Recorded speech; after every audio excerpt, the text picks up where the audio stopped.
Well, thank you. That was lovely. And welcome everyone again on this beautiful day, first Sunday of spring. I'm so happy, couldn't wait for it. So today we're continuing with our series on revolutionary love based on the book See No Stranger, a memoir and manifesto of revolutionary love by Valarie Kaur. As I said during our opening prayer, what happened this week is so timely with what this book is talking about. And that's seeing no stranger, knowing that there is no separation, there is no difference between each and every one of us.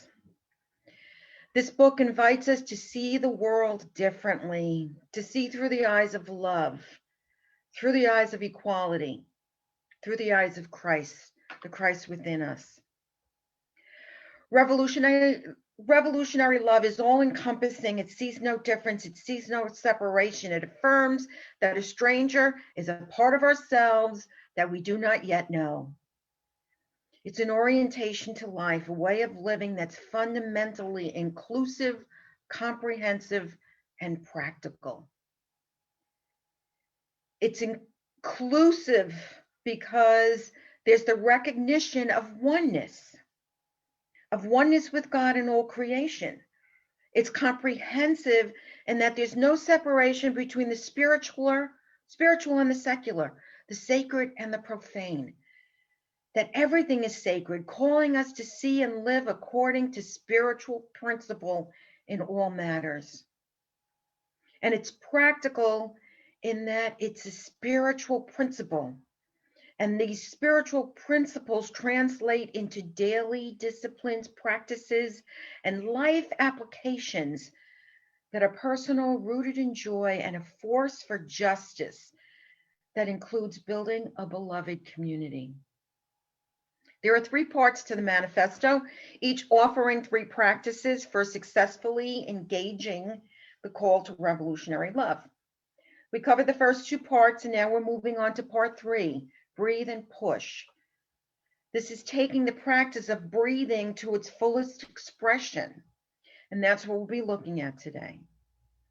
The next 2 weeks, Palm Sunday and Easter, we'll celebrate those, and then we'll conclude this series after that.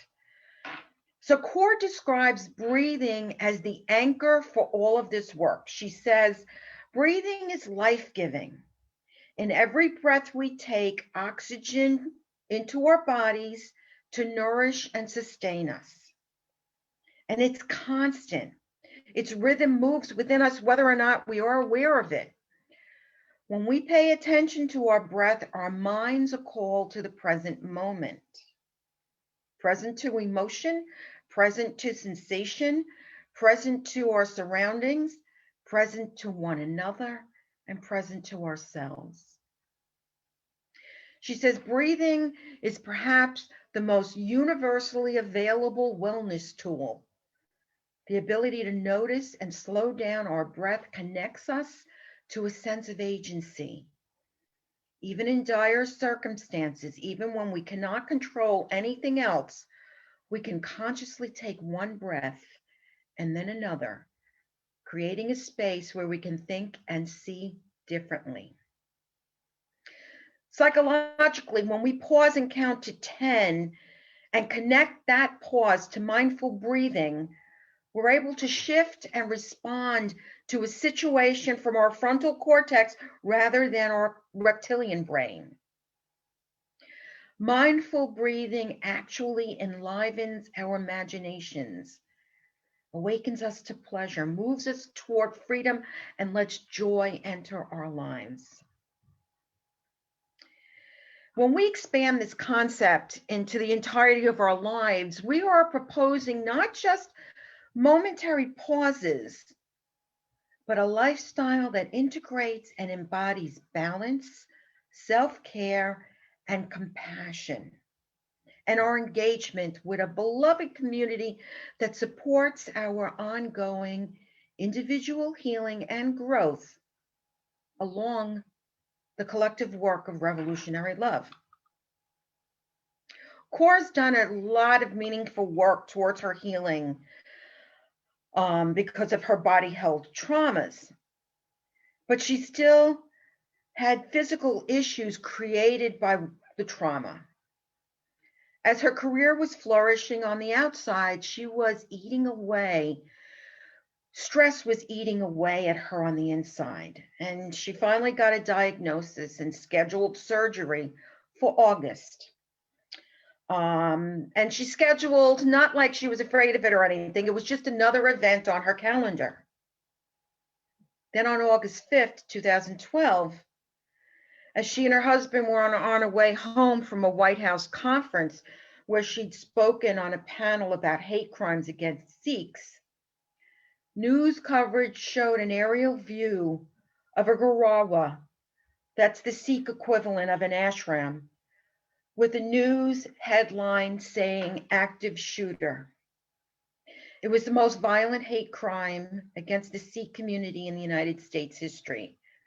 A white supremacist had entered a Sikh Gurdwara in Oak Creek, Wisconsin, and opened fire. Now, I'm not going to go into the whole story because it would take too long, but I will share some of it. I invite you all to read the whole story as it's written in chapter 7 of the book. She and her husband went to Oak Creek to grieve with the families and to help. They had planned to stay a week, but they stayed much longer. Gurdwaras are not only houses of worship, but it's a community center. So at any time you would see families praying, socializing, cooking, the children playing. On that Sunday, there were about 40 people there getting ready for that day's services. Women in the kitchen preparing the communal meal for about 100 people who would arrive later on. The other end of the building contained the living quarters where Grantis and Rajis, the religious leaders, lived and served the center by leading services in communities and that community. That day, 2 children were sitting on the front steps getting ready for Sunday school when a man pulled up in a red pickup truck. The man approached the 2 Grantis who were there in the parking lot talking to each other.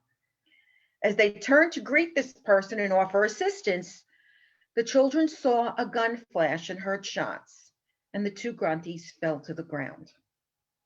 The children ran inside crying, "Someone killed Babaji." Everyone began to run to hide in closets behind doors. Some escaped to the basement, and then Wade Michael Page, armed with a semi-automatic handgun, entered. When the gunshots ceased, 7 were dead, 5 men, 1 woman, and the gunman who took his own life after a police officer wounded him. One of the police officers, Lieutenant Brian Murphy, was shot 15 times, but he would survive. Kaur and her husband took up the usual crisis management roles, and she, of course, canceled her surgery. That Gurdwara became their second home, and that community their extended family.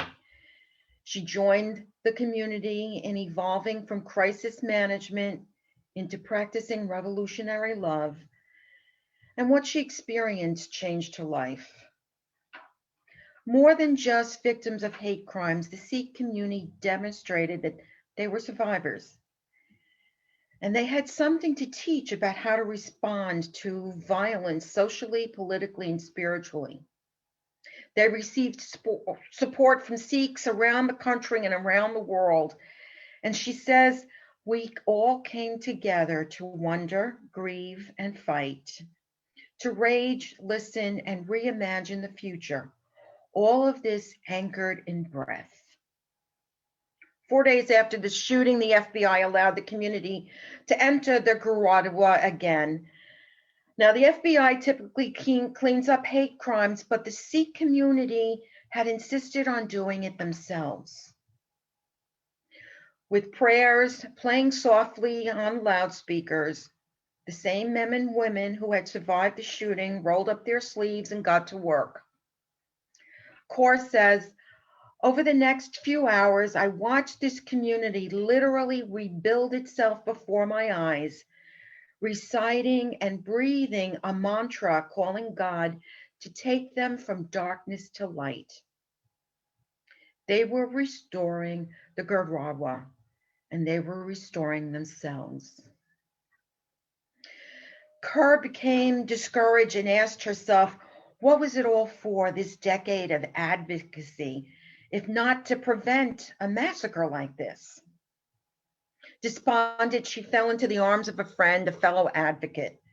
They hugged and for a long moment let themselves just breathe together. She said, we may not live to see the fruits of our labor in this lifetime, but we labor anyway. And that's what we do as a community. We love and send that love out, regardless of what it looks like. On Sunday, exactly 1 week after that shooting, the community reopened and a memorial service was organized by the children of those who had been slain. On the doorway to the hall, a single bullet hole remained, and beneath were the words, "We are one, August 5th, 2012. It was the embodiment of the Sikh spirit, a declaration that they were not going to be deterred from rising up. The young men whose parents were killed wanted to find the white power group that had radicalized the shooter and get revenge. But that impulse almost disappeared immediately. They were surrounded by the community and breathing as one. They were breathing through the guilt and the rage and the grief and letting breath anchor them. One of the men said, I don't think much about the gunmen anymore. Our community is not about retaliation, just love. The police officer, the chief who worked with the community, shared with Kaur, I see a lot of victims. I'm used to seeing people want revenge.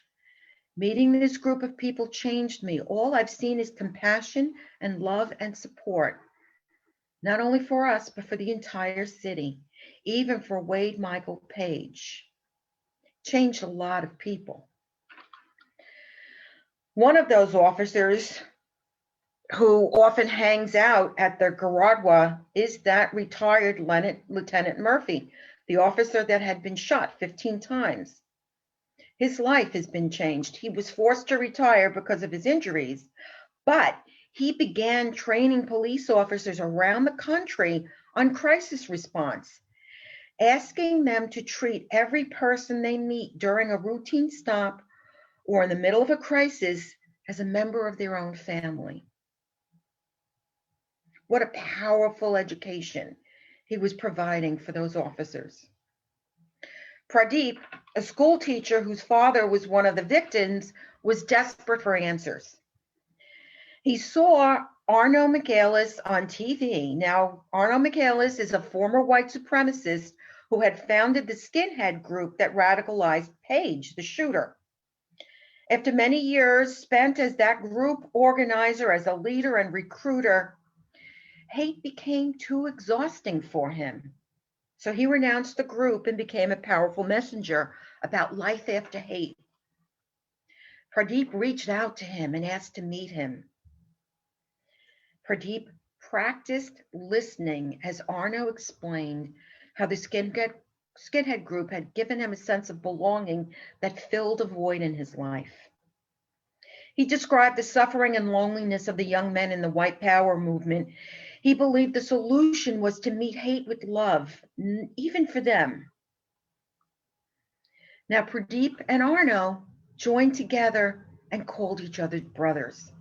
They teamed up with other young Sikhs and formed a Serve to Unite group, an initiative that works with schools and calls for love and action in response to hate.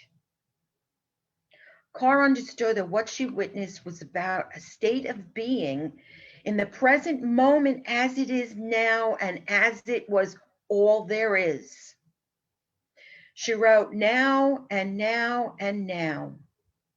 It is moving from moment with a capital M to moment with a capital M. This is a state of joyfulness inside the struggle, an energy that keeps us in motion, a breathing that keeps us laboring even inside the pain of labor.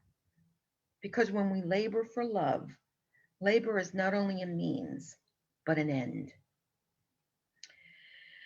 As she flew back to Connecticut, she reflected on what she had witnessed and wrote, "In the wake of the shooting, many people chose to wonder about us and hear our stories and share our pain. The Sikh community grew and knew how to grieve together, and we made space for others to join us. In grieving together, we built bonds strong enough to organize together, and our allies followed our lead to fight for various social and policy changes. Along the way, we offered one another safe containers for rage, rage for the gunmen, rage for the lawmakers who did nothing or not enough. Some of us had the ability to listen to people like Arno, who helped us understand the gunman's context. This information helped us focus on the change we wanted to make, to hold our institutions responsible for fanning a culture of hate. To start, we chose to reimagine how government prioritizes, tracks, and responds to hate violence. Throughout, we were helping one another breathe, taking care of one another in labor. Now, Car's husband had been by her side, breathing with her through the entire journey. When their plane touched down in Hartford, Connecticut, not far from where they live, the two of them planned to go on their long-delayed honeymoon. But as the plane taxied to the gate, breaking news came across her phone. 20 children and 7 adults had been killed in a mass shooting inside Sandy Hook Elementary School. So instead of going home, they drove to Newton to attend a vigil there. Now, Carr recognized that she had worked for so long and for so hard and at such great speeds that she had been accustomed to breathlessness. She had forgotten to breathe. She had forgotten to care about herself. And she says to us that this is what I want to tell you. You don't have to make yourself suffer in order to serve. You don't have to grind your bones to the ground. You don't have to cut your life up into pieces and give yourself away until there is nothing left. You belong to a community and a broader movement. Your life has value. We need you alive. We need you to last. You will not last if you are not breathing. We cannot make a difference in the world if we are not breathing, if we are not recharging, if we are not taking the time to replenish ourselves. So I invite you to be in the world, make a difference, be the advocate that Jesus showed us how to be. Jesus knew and took time to prepare himself, which he demonstrated when he went into the desert for 40 days to pray and prepare for what was to happen on Good Friday and Easter. He knew to take the time to prepare so that he could continue to labor for love. Remember the power of the breath. It has the power to sustain us through everything. It has the power to support us in health, self-care, so that we can do what we came here to do, love unconditionally. Now, as I mentioned in the opening prayer, our hearts go out to all the workers who were killed last week in Atlanta, to their families, but most of all to the people who would consider and act out such an intense act of violence. It comes from fear.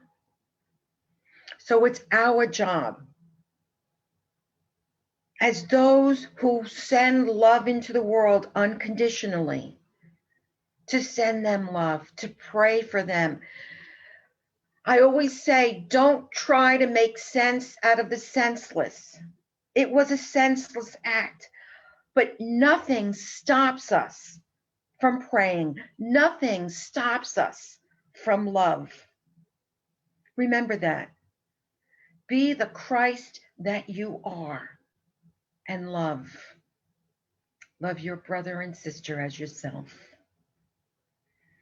So I invite you now to close your eyes as we move into meditation. Just allow yourselves to get comfortable in your seats, to remove everything or anything that may be on your lap, to put your feet flat on the floor and just breathe. With every breath you take, you feel more and more relaxed. And with every exhale, you feel the burdens that you may be carrying just leave your body. You breathe in joy, and you breathe out discomfort. You breathe in love, and you breathe out fear. You breathe in the awareness and the knowing that there is only one mind, one God, one presence, one sonship. We are the Christ. We are the expression of God in the world, living the Christ presence within.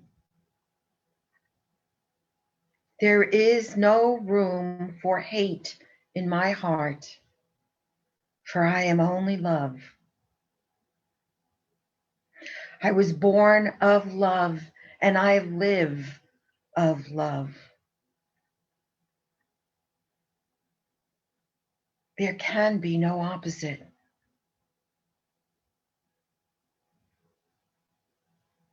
I acknowledge that in order to love completely and fully, I must unconditionally love myself.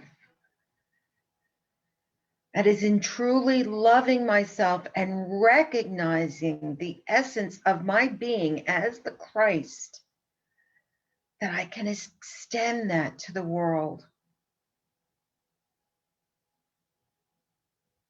God loved so much that God extended itself to us. And we extend that same love to all of humankind.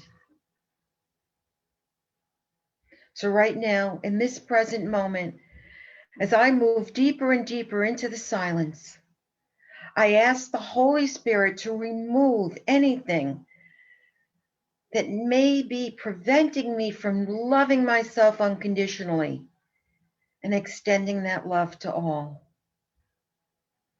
So now I move deeper and deeper into the silence, and I just listen.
And now we bring to mind anyone who may be in need of prayer, those on the Unity prayer list on Silent Unity. And we extend this prayer throughout our entire nation, throughout the world, to all of humankind. We pray for the healing of any wounds that may prevent each individual from living and loving unconditionally. So now I invite you to bring your consciousness back into your body, back into the room where you are. And when you're ready, you can open your eyes.